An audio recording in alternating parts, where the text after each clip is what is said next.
Ever wonder what secrets hide behind a killer smile and a damn good cocktail?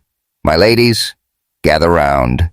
It's your old pal John Doe, 58 years young, spinning tales from the heart of New York. Picture me, sipping bourbon in a Brooklyn dive bar, ready to dish the juiciest story you'll hear all week. I'm talking about Jada Freeman, a Harlem firecracker who's more than just a bartender. She's a badass with a heart of gold, chasing her lost sister through a world of lies. Hell, this one's got twists that'll make your bingo nights look tame.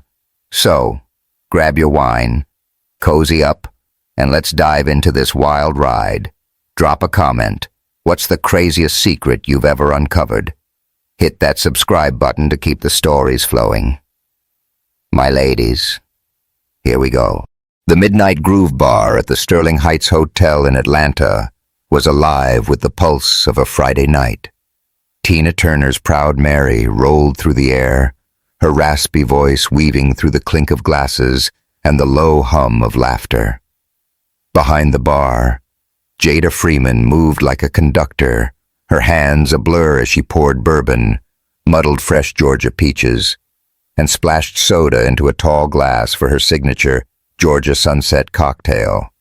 The amber liquid caught the golden glow of the bar's pendant lights, shimmering against her smooth chestnut skin. At 32, Jada was a vision. Her black satin blouse hugged her curves, and her braided hair swung as she leaned forward to hand a drink to a customer from Seoul. "Kamsahamnida," she said in flawless Korean, flashing a grin that could melt ice. "Hope this hits the spot." The man blinked, stunned. "You speak Korean. Are you a bartender or some kind of diplomat?" Jada laughed, her voice warm like the bourbon she poured. "Just a Harlem girl who picked up a few phrases, my friend. Enjoy the vibes." She spun away, already switching gears. A journalist from Nairobi was nursing a whiskey, looking homesick. Jada leaned in, her voice softening as she spoke in Swahili. "Hakuna Matata, Rafiki. You're a long way from home, but this place got soul. Want me to whip up something special?" The woman's face lit up, and the bar buzzed with whispers. 12 languages: English, French, Spanish, German, Japanese, Mandarin, Arabic, Russian, Portuguese, Swahili, Korean, Italian. Jada wielded them like magic, turning strangers into friends with a few well-chosen words. Across the room, Ethan Caldwell, the hotel's CEO, slipped into a corner booth. At 38, he was all sharp jawlines and quiet confidence, his navy suit tailored to perfection. Fresh off a grueling meeting with German investors, he needed a drink and a moment to breathe. His eyes landed on Jada just as she switched to French, soothing a frazzled guest from Montreal about a delayed flight. "Pas de souci, monsieur," she said, her voice like velvet. "Let me make you a peach moon to ease the stress." Then, as if it were nothing, she belted out a line from What's Love Got to Do with It? Her voice blending with Tina's on the speakers. The bar erupted in cheers. "Damn," Ethan muttered, leaning forward. "She's a mystery wrapped in a melody." On stage, Tasha Monroe, the bar's resident singer, was butchering Proud Mary. Her blonde curls bounced as she wailed, "Strolling, strolling on the river." Jada couldn't help herself. "Tasha, it's rollin' on the river." "Not strolling," she hollered, her grin teasing. The crowd roared with laughter, and Tasha shot her a glare that could curdle milk. Jada just shrugged, tossing a towel over her shoulder. Screw it, she thought. Tasha's ego could use a little humbling. Sophia Alvarez, the clumsy but sweet Latina receptionist, darted by with a tray of martinis until she tripped, splashing a drink on an Italian guest. Oh no. Lo siento, I mean. Scusi.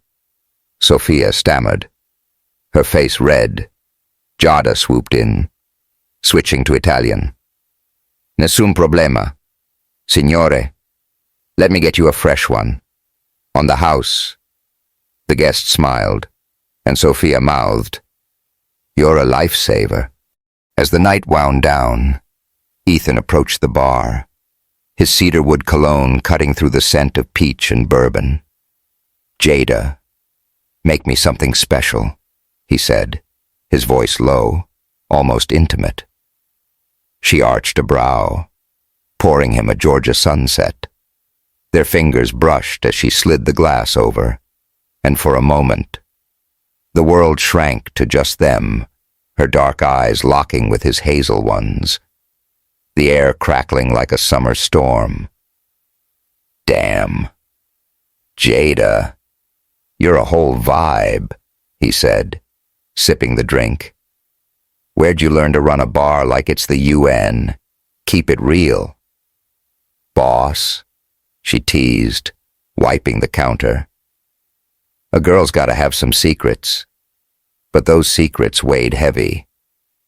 In the employee break room after her shift, Jada sank into a chair, the hum of the vending machine her only company. She pulled a worn notebook from her bag, its pages filled with Amanda Gorman's poetry. We are the light, always the light, she whispered, tracing the words. Her heart ached for Maya, her older sister, a UN linguist who vanished 3 years ago. Jada had traded her PhD in linguistics for this bar gig, hiding in plain sight to chase whispers of Maya's fate. Then she saw it a polaroid tucked into her locker, showing Maya's face, her eyes tired but alive. Scrawled on the back, she's still alive. Miami. Jada's hands trembled, her breath catching.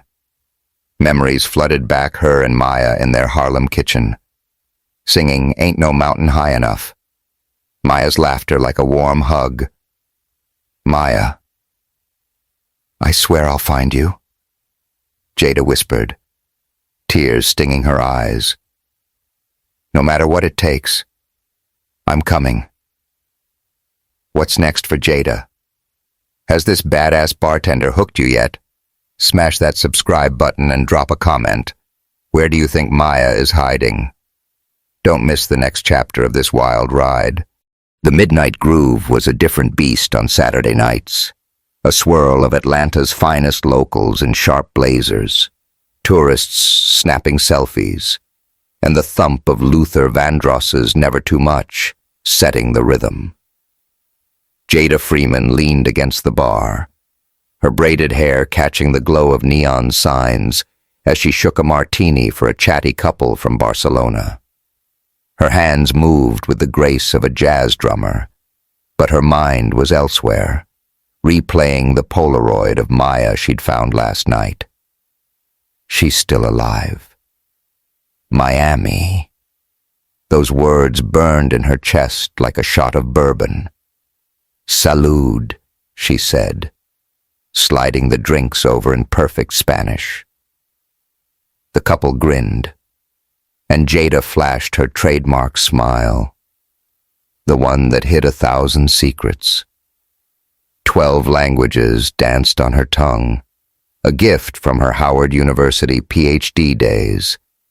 But tonight, they felt like a weight. Every word she spoke was a reminder of Maya, her sister, who'd taught her Swahili under the Harlem stars. Across the bar, Tasha Monroe was stirring trouble faster than Jada could mix a cocktail. The singer, all blonde curls and red lipstick, cornered a group of regulars, her voice dripping with shade. Y'all see Jada acting like she runs the UN. Tasha scoffed, loud enough for half the bar to hear. No way a bartender speaks 12 languages. She's faking it.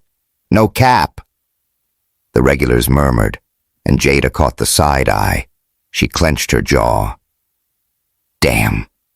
Tasha, she thought. Can't you chill for one night before she could clap back? Sophia Alvarez bumbled over, balancing a tray of fried catfish bites from the kitchen. The Latina receptionist, sweet as peach cobbler but clumsy as hell, tripped over a bar stool. The tray tilted, and a splash of remoulade sauce hit a German guest's suit. Oh Dios, I mean, Entschuldigung, Sophia yelped, her face tomato red. Jada swooped in, switching to German. Kein Problem. Herr Brown, let's get you cleaned up and I'll hook you up with a Georgia sunset. The guest softened, and Sophia whispered, Jada, I'm a disaster. How do you speak German? To screw it. Sophia, Jada said, winking. It's just words. You'll get the hang of it. But Tasha's gossip had reached Lauren Mitchell, Ethan's sharp-eyed assistant, in her office upstairs. Lauren scrolled through Jada's employee file, her lips pursed. No college records, no references, just a start date and a Harlem address. Something's off, she muttered, typing a memo to Ethan. This bartender's too good to be true. Lauren's ambition was no secret. She'd been gunning for a promotion, and sniffing out trouble was her ticket. Back at the bar, Darius Jackson, the hotel's head chef, slid a plate of collard greens and cornbread across the counter. At 34, Darius was all warm smiles and broad shoulders, his apron stained with hot sauce. He'd been Jada's rock since she started at Sterling Heights, always ready with a joke or a late-night snack. Yo, Jada, you good? He asked, clocking her distracted vibe. You look like you're carrying the whole damn world. Jada sighed, leaning on the counter. The scent of greens reminded her of Maya's kitchen in Harlem, where they'd cook and sing Ain't No Mountain High Enough. She pulled Darius aside, her voice low. Darius, you ever meet someone who just changes everything? He nodded, thinking she meant Ethan, but Jada's eyes were far away.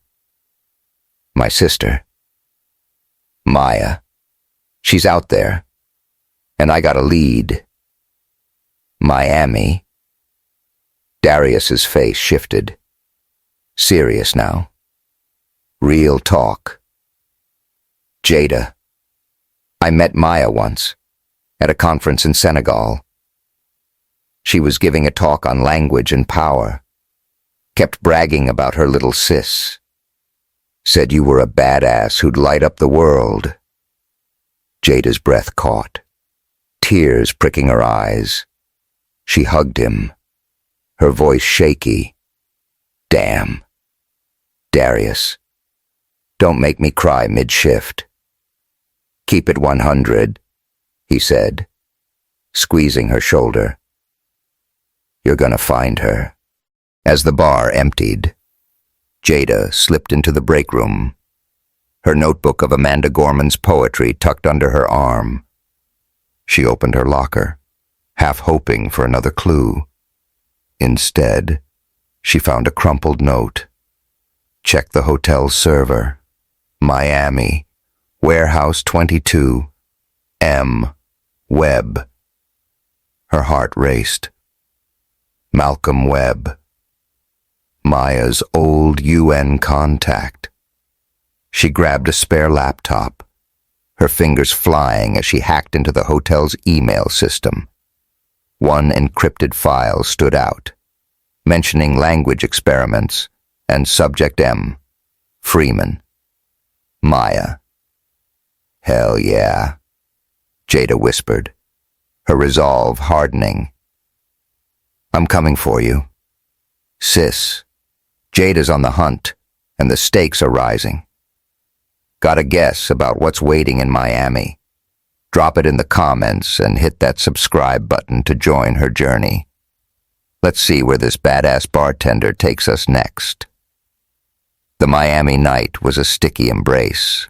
the air thick with salt and the distant pulse of reggaeton from South Beach. Jada Freeman stood outside a rundown cafe on Ocean Drive, her braided hair tucked under a baseball cap, her dark eyes scanning the neon-lit street. The Sterling Heights Hotel felt a world away, but the Polaroid of Maya, her sister's tired face hauntingly alive, burned in her pocket. At 32, Jada was no stranger to running toward danger, but this felt different. This was family. Ethan Caldwell and Darius Jackson flanked her, an unlikely trio in the humid chaos. Ethan, crisp in a linen shirt despite the heat, checked his phone for updates from Corey Brooks. Their bellboy turned informant back in Atlanta, Darius. His chef's bulk softened by a nervous grin, clutched a bag of takeout shrimp and grits from a nearby diner. "Yo, Jada, you sure about this warehouse?" Darius asked, his voice low. "This part of Miami's sketchy as hell." "Screw it, Darius," Jada said, her voice steady but tight. "Maya's out there, and I ain't stopping now." Her 12 languages honed from Howard University to UN conference rooms were her weapons. But tonight she needed more than words. Corey had come through, his old whistleblower contacts pointing them to Warehouse 22 at the Port of Miami. They piled into a rented SUV, the scent of shrimp and grits mingling with Ethan's cedarwood cologne. As they drove, Tina Turner's "What's Love Got to Do With It" crackled through the radio, and Jada's mind drifted to Harlem summers with Maya. They danced to R&B in their tiny kitchen, Maya's laughter bright as the Georgia sun.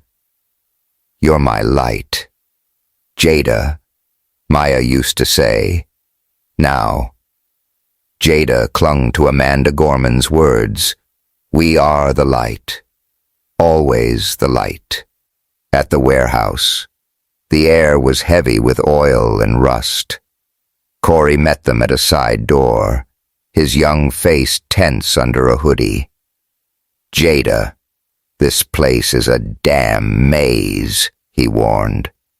"Malcolm Webb's stuff is in the back, but security's tight." Jada nodded, leading the way through stacks of crates, her sneakers silent on the concrete. Ethan's hand brushed hers, a quiet anchor. Darius muttered, "This vibe's giving horror movie energy." They found a locked storage unit, and Jada's linguistic instincts kicked in. The keypad used a multilingual code, Russian, Mandarin, Arabic. She whispered commands, her voice a low chant, until the lock clicked open. Inside was a laptop and a hard drive labeled M. Webb. Jada's heart pounded as she booted it up. Ethan and Darius crowding close. A grainy video loaded, and there was Maya alive, in a sterile room, her eyes hollow as she spoke Russian into a microphone, her words robotic. "Damn it." Jada choked, tears spilling down her cheeks. They're breaking her. She clutched the laptop, seeing Maya's face overlaid with memories Maya teaching her Swahili, reading Gorman's poetry under a Harlem streetlight. Ethan rested a hand on her shoulder, his touch warm, his touch. Darius, his voice soft, said, "We'll get her. Jada. She's a badass like you." The moment shattered when a security light flickered outside. They needed to move. Ethan grabbed the hard drive, and they slipped into a safe house Corey had arranged, a cramped apartment overlooking the bay. Moonlight streamed through the window, casting shadows on Jada's face as she sank onto a couch, her shirt torn from a crate's edge. "I need to check this," she said, peeling off her jacket to reveal a shallow scratch on her shoulder, her skin glistening with sweat.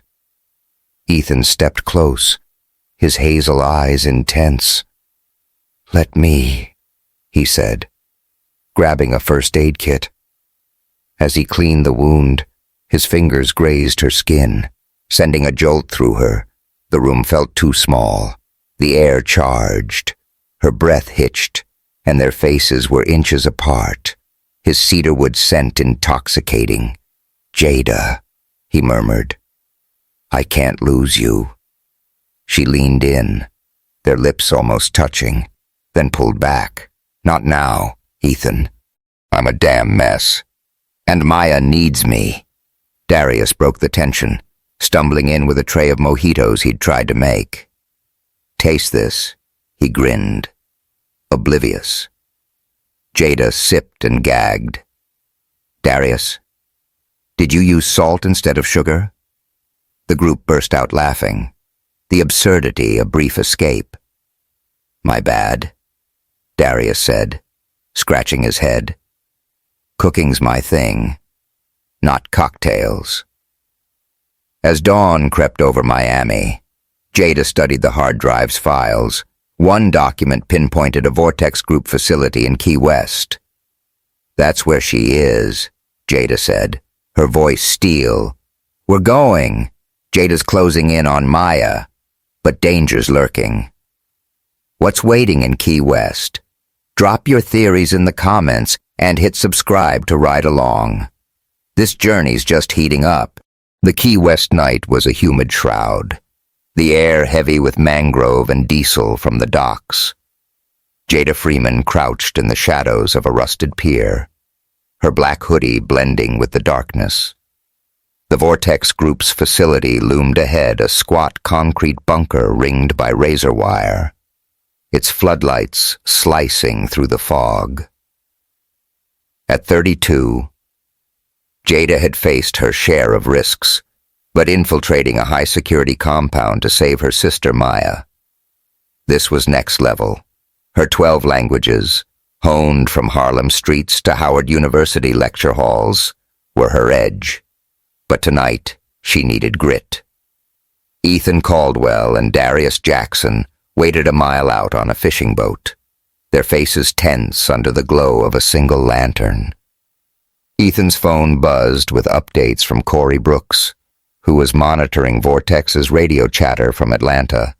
Darius, clutching a thermos of coffee, muttered, "This place gives me bad vibes." "Jada, you sure you can pull this off?"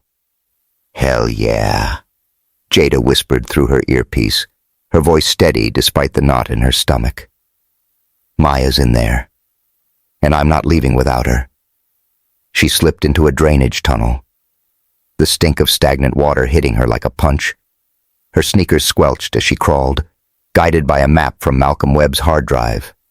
Back in Atlanta, Lauren Mitchell, Ethan's ambitious assistant, sat in her office, her fingers hovering over a laptop. She'd been digging into Jada's past, and Vortex Group's offer a fat check for intel had been too tempting.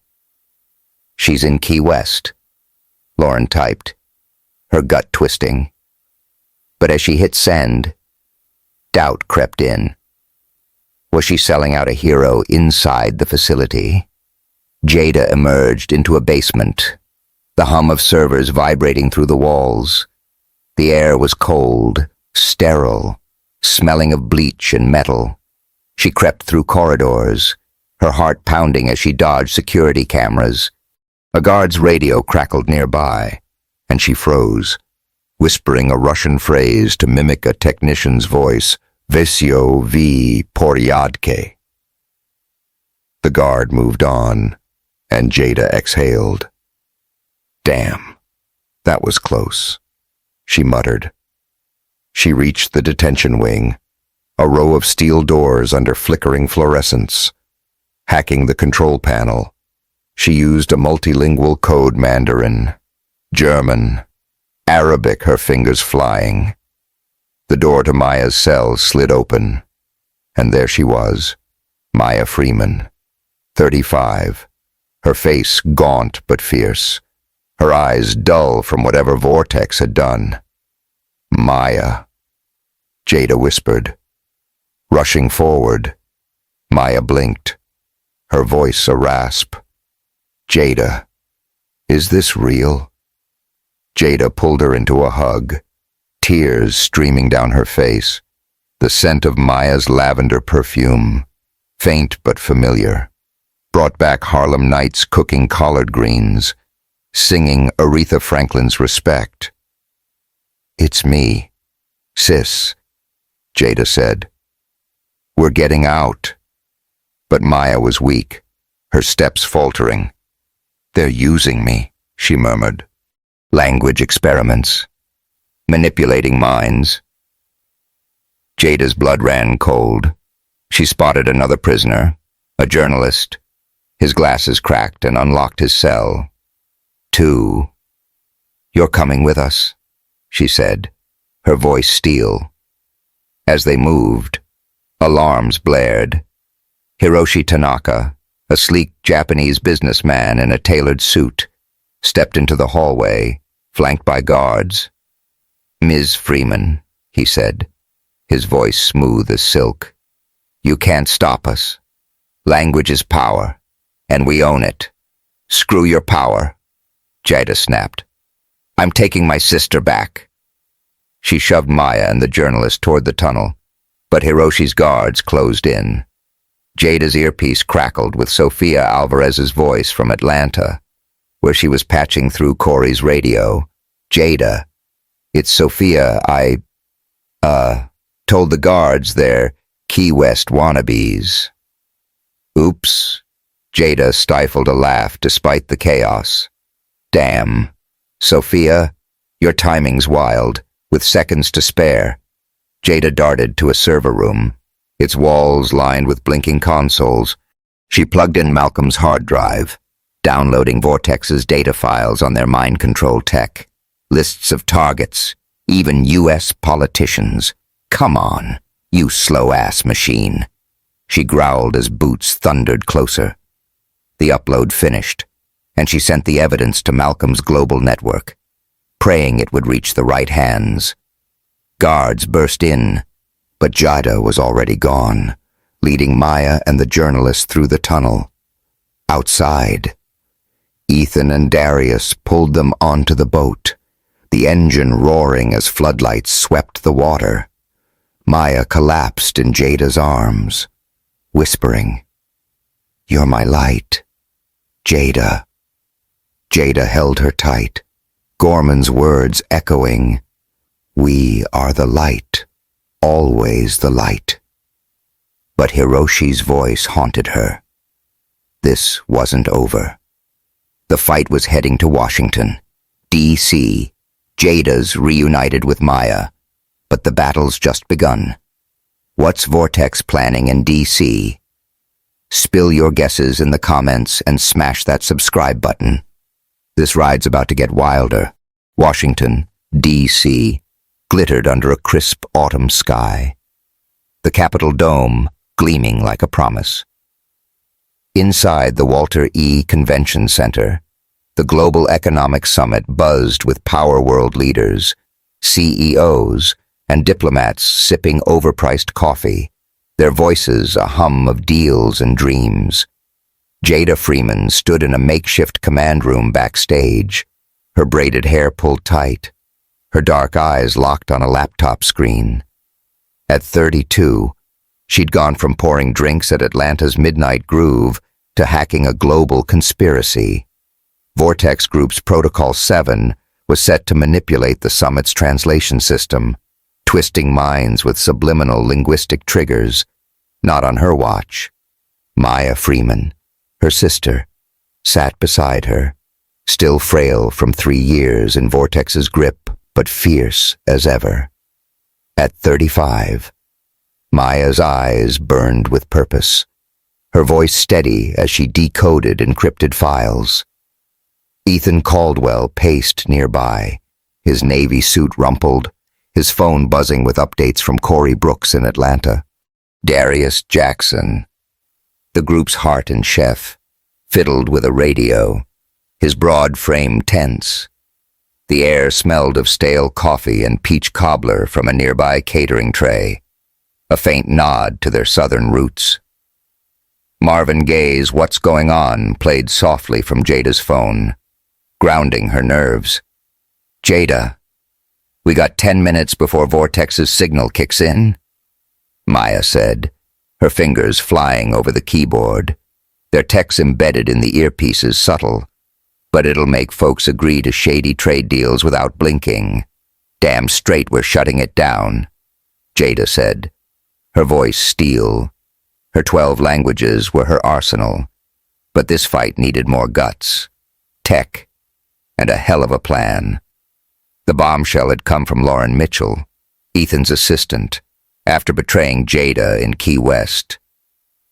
Lauren had a change of heart, slipping them intel on Protocol 7. "I screwed up," she'd confessed, her voice shaky over a burner phone. "Vortex offered me a promotion, but I didn't know they were this twisted." Jada forgave her barely, but trust was thin. "Lauren's feeding us their access codes," Ethan said, checking his phone. "She's risking everything." "Good," Jada snapped. "She owes us." She plugged Malcolm Webb's hard drive into the laptop, uploading a counter program to hijack Vortex's signal. Instead of manipulation, they'd broadcast truth evidence of Vortex's mind control tech, exposed in 12 languages. Darius fumbled the radio, dropping it with a clatter. "Who the hell designed this crap?" he yelped, scrambling to pick it up. Jada laughed, the sound cutting through the tension. "Darius, stick to cornbread, not tech." He grinned, tossing her a piece of cobbler. "Keep it 100. Jada, you need the sugar." The summit's main hall was a sea of suits, the translation system piping voices into earpieces. Jada's counter program went live, her voice slicing through in diplomatic Mandarin. "Ladies and gentlemen, you're being manipulated. Vortex Group is using language to control your decisions." She switched to French, Arabic, Spanish, German, Russian, Japanese, Korean, Italian, Portuguese, Swahili, and English, each sentence a blade. Maya beamed, whispering, "You're a badass, sis." Chaos erupted. Delegates yanked out earpieces, demanding answers.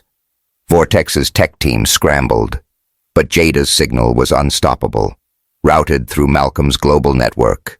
Evidence files, videos, names flashed on summit screens, exposing Vortex's reach into governments and corporations. Tasha Monroe, the singer who'd once shaded Jada, was live streaming from the audience, her phone capturing the uproar. "Y'all, this is wild," she said to her followers. "Finally doing something useful." Jada caught the stream on a monitor and smirked. "Hell, Tasha, you're late, but welcome."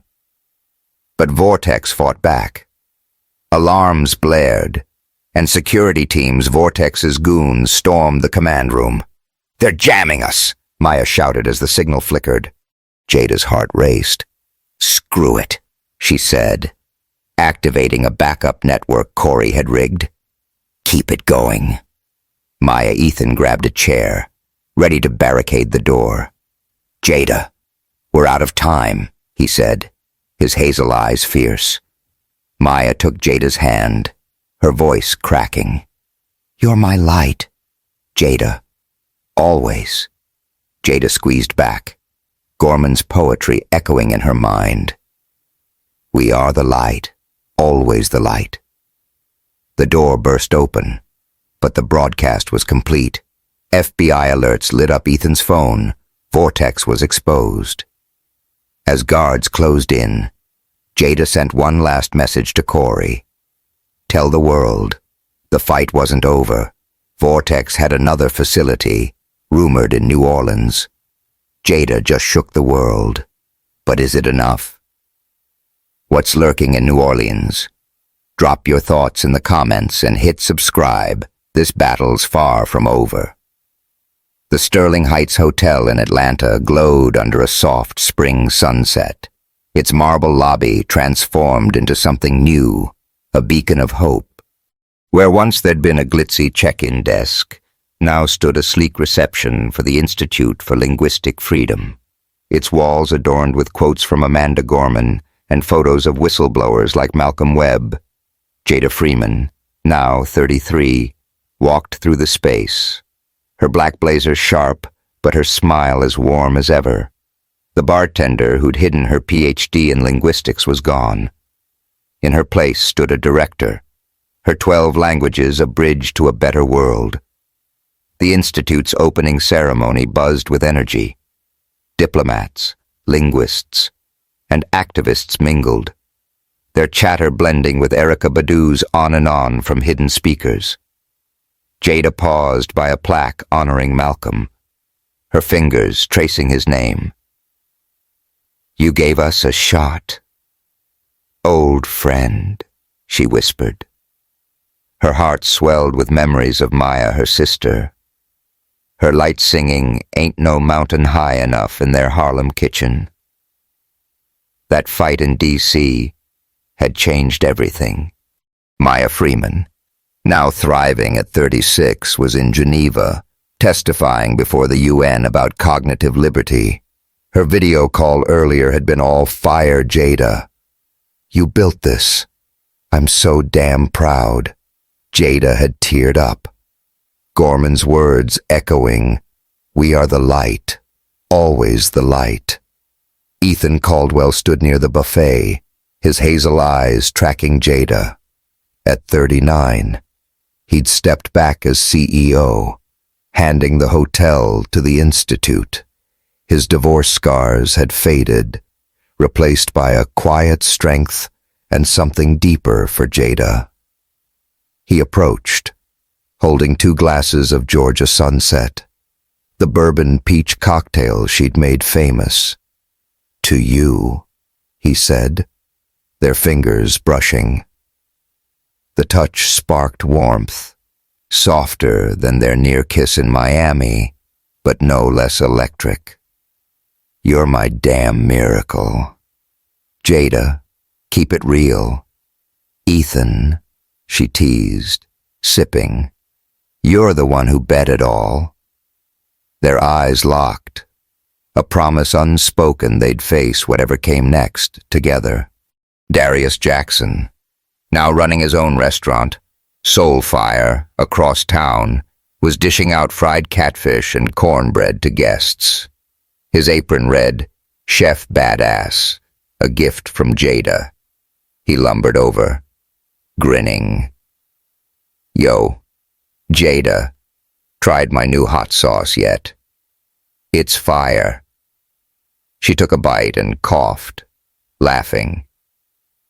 "Darius, this is a weapon, not sauce." He scratched his head, sheepish. "My bad. Still working on the recipe." Sophia Alvarez, newly promoted to hotel manager, darted by, her clipboard a blur. "Jada, the mic's acting up," she said, then tripped over a cable, catching herself with a giggle. "Dios, I'm a mess." Jada steadied her. "You're a badass." "Sophia, own it."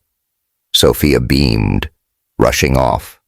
Corey Brooks, now a freshman at Howard University, stood by a display, showing off an app he'd coded to detect linguistic manipulation. "Check this, Jada," he said. But the app flagged a guest's speech as suspicious. "Oops, false alarm." Corey laughed, his braces glinting. Jada ruffled his hair. "Keep it 100, kid. You're gonna change the game." Lauren Mitchell, the Institute's ethics director, approached with a folder after her betrayal. She'd earned trust by exposing Vortex Group's D.C. plot. "Jada, we got a lead," she said, her voice low. A journalist in New Orleans says her articles are being twisted by translation software. Sounds like Vortex's tech.